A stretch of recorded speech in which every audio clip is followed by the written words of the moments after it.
exposición anterior hemos mostrado cómo la sociedad Watchtower manipula y incorpora el término Jehová en Romanos 10:13, cuando realmente ahí está hablando de Jesucristo, como indica el contexto.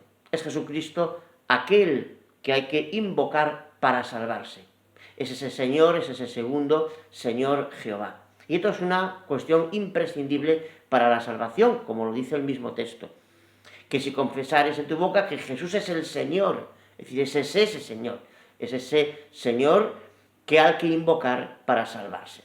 Y si bien ya hemos mostrado en la exposición anterior, a través de diversos textos, voy a hacer algo de matiz a mayores en otros textos que así lo reenfatizan, pulverizando por completo esa enseñanza falsa de la Watchtower. Por ejemplo, en 2 Timoteo 2:22 dice: huye también de las pasiones juveniles y sigue la justicia, la fe, el amor y la paz, con los que de corazón limpio invocan al Señor. Invocan al Señor. ¿Qué Señor? Pues en 1 Corintios, capítulo 1,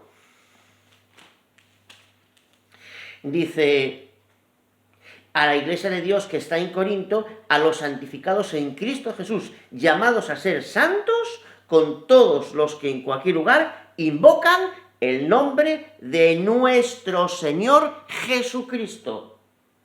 De nuestro Señor Jesucristo. Por eso lo ha mutilado la Watchtower en Romanos 10:13, sustituyendo Kyrios por Jehová. Cuando el contexto, así como las otras referencias bíblicas citadas, hablan de Jesucristo, ese segundo Señor Jehová. Es ese al que hace referencia Joel 2:32. Y esto es imprescindible para la salvación, como se ha visto. Y esto es lo que niega esta secta arriana de la Watchtower. Un necio de la Watchtower, un esclavo de esta secta, comentaba que despertara porque la palabra primogénito, prototokos, implica siempre forzosamente el primer ser nacido.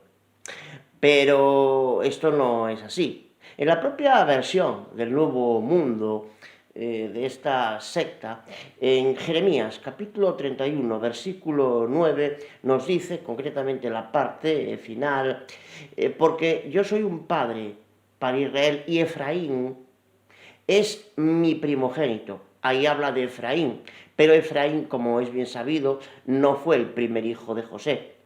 Entonces, ¿qué implica este término?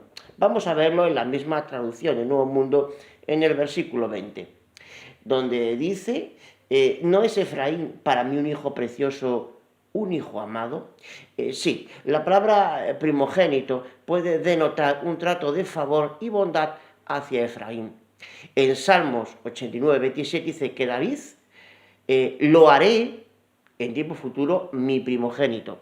Pero David, como sabido, no fue el primer rey de Israel, evidentemente.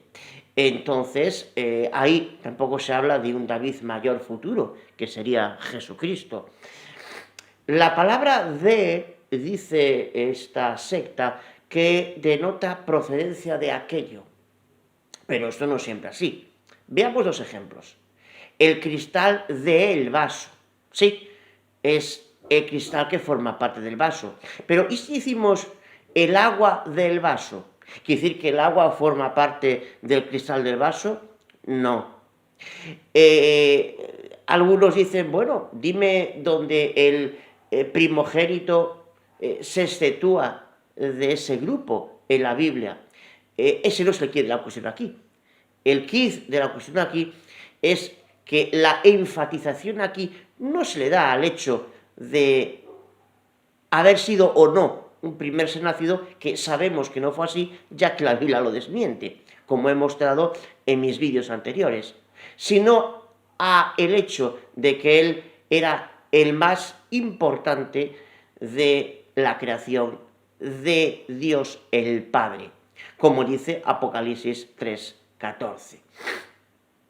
El propio texto, como se ha mostrado, desmiente en los versículos 16, por eso la Watchtower recurre a la manipulación a través de la adicción de palabras, como hace también en Romanos capítulo 10, versículo 13, al meter el tetragramaton, que no existe en ninguno de los 5.800 manuscritos en griego.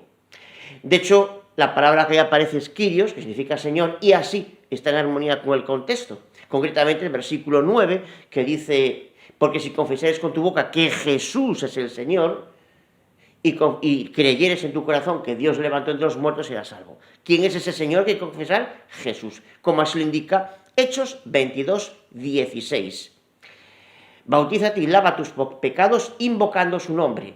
Si vemos el contexto inmediatamente anterior, habla de Jesús. Por tanto, Jesús es ese Señor Jehová, ese segundo Señor Jehová que se aparecía a la tierra. Como dice Joel 2:22, el que invoque el nombre de Jehová será salvo.